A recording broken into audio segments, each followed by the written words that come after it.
السلام علیکم دوستو، آج ہم بات کرنے والے ہیں صدقہ اور خیرات کے فضائل کے بارے میں۔ اسلام ایک مکمل ضابطۂ حیات ہے، لہٰذا یہاں معاشرے کی تمام طبقات کا خیال رکھا گیا ہے۔ زکوٰۃ اور صدقہ ایسی ہی احکامات ہیں جو معاشرے کی فلاح کا سبب بنتے ہیں۔ حدیث نبوی صلی اللہ علیہ وآلہ وسلم کا مفہوم ہے کہ اگر صدقہ کرنے والا جان لے اور سمجھ لے کہ اس کا صدقہ فقیر کے ہاتھ میں جانے سے پہلے اللہ کے ہاتھ میں جاتا ہے تو یقیناً دینے والے کو لذت لینے والے سے کئی زیادہ ہوگی۔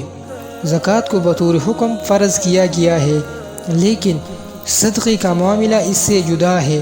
معاشرے کے ناداروں کی فلاح و بہبود کے لیے صدقے کی ترغیب دی گئی ہے، اور اس میں کم سے کم اور زیادہ سے زیادہ کی کوئی شرط عائد نہیں کی گئی، تاکہ ہر شخص اپنی استطاعت کے مطابق معاشرے کی خدمت کر کے قلبی سکون حاصل کرے۔ یہاں ہم آپ کو صدقے کے بارے میں چند فضائل سے روشناس کرا رہے ہیں۔ صدقے کے فضائل۔ صدقہ جنت کے دروازوں میں سے ایک دروازہ ہے۔ صدقہ اعمال صالحہ میں ایک افضل عمل ہے، اور سب سے افضل صدقہ کسی غریب کو کھانا کھلانا ہے۔ صدقہ قیامت کے دن سایہ ہوگا اور اپنی دینے والے کو آگ سے بچائے گا۔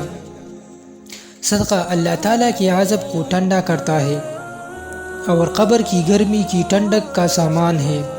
صدقہ نفس کی پاکی کا ذریعہ اور نیکیوں کو بڑھاتا ہے۔ صدقہ قیامت کے دن صدقہ کرنے والے کے چہرے کا سرور اور تازگی کا سبب ہے۔